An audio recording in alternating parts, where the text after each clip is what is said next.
Lucu ya, kita rela kehilangan diri sendiri, cuma biar disukai orang yang bahkan belum tentu peduli. Hai, selamat datang di Mina Bacain, tempat di mana setiap kata punya cerita, dan setiap cerita punya makna. Di sini, aku bakal bacain kisah, kutipan, dan refleksi yang mungkin bisa nyentuh sisi tenang dalam dirimu. Jadi, duduk santai, hirup udara pelan-pelan, dan biarkan suaraku menemani harimu. Aku Mina, dan ini Mina Bacain.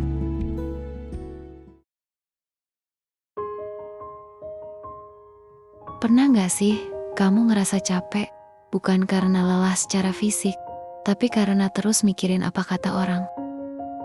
Capek jaga sikap, biar disukai semua orang. Capek pura-pura kuat, biar gak dikira lemah. Capek karena ngerasa harus selalu sempurna. Buku Berani Tidak Disukai ngajarin kita satu hal penting banget, bahwa hidup kita bukan panggung buat memuaskan ekspektasi orang lain. Bagian 1, tentang kebebasan diri. Penulisnya Ichiro Kishimi dan Fumitake Koga menjelaskan konsep psikologi Adler, sebuah pandangan yang bilang kalau semua masalah manusia berasal dari hubungan antar manusia. Kedengarannya berat ya, tapi kalau dipikir-pikir, memang iya. Kita sedih karena dibandingkan, kita marah karena diremehkan. Kita takut gagal karena takut dipermalukan. Dan semua itu muncul karena kita terlalu fokus ke pandangan orang lain. Padahal, menurut Adler, kita nggak bisa ngatur perasaan orang lain. Dan orang lain juga nggak bisa ngatur hidup kita. Yang bisa kita kendalikan cuma satu hal, sikap dan pilihan kita sendiri.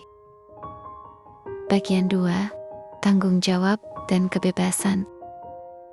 Buku ini juga bilang, kalau hidup yang bebas bukan berarti tanpa batas, tapi tentang paham mana tugas kita dan mana tugas orang lain. Misalnya, kamu belajar dengan sungguh-sungguh, tapi tetap aja ada orang yang nyinyir atau ngeremehin.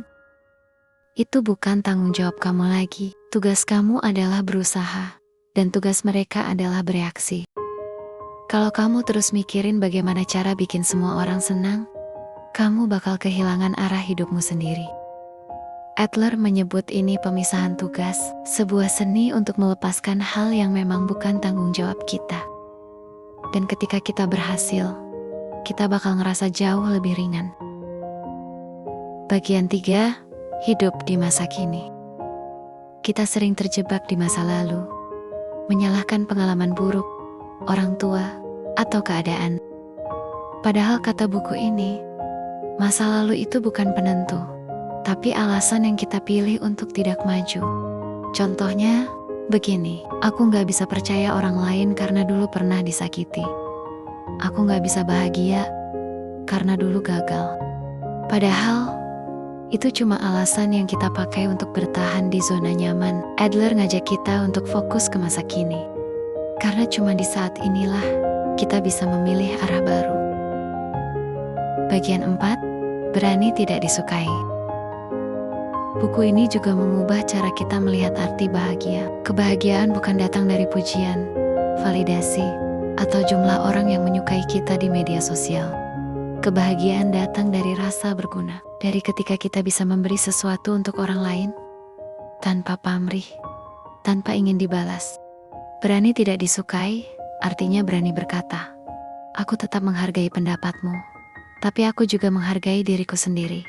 Adler menyebutnya sebagai contribution to others. Rasa bahwa keberadaan kita punya makna, dan itu bisa sesederhana membuat orang lain tersenyum hari ini. Bagian 6, menjadi diri yang utuh. Akhirnya, buku ini ngajak kita untuk berdamai dengan diri sendiri. Karena cuma dengan itu, kita bisa hidup dengan tenang. Kamu gak perlu jadi yang paling hebat, kamu cuma perlu jadi dirimu sendiri. Dan menjalani hidup sesuai arah yang kamu pilih dengan sadar.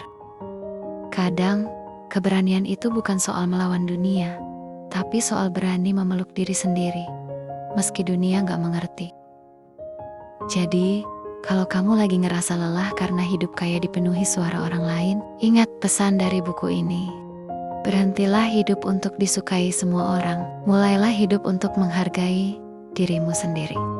Karena pada akhirnya, kebebasan yang sejati bukan saat semua orang memujimu, tapi saat kamu bisa tersenyum tanpa alasan apapun.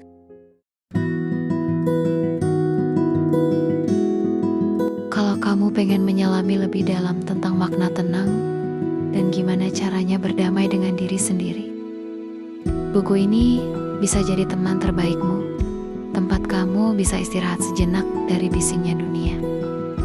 Aku taruh semuanya di bawah sini ya, di deskripsi, tempat kamu bisa menemukan bukunya. Dan kalau kamu ngerasa obrolan ini berharga, ada juga ruang kecil di sana buat kamu yang pengen traktir aku secangkir kopi hangat. Nggak harus, tapi setiap dukungan kecil darimu bikin Mina bacain bisa terus nyeritain hal-hal tenang seperti ini.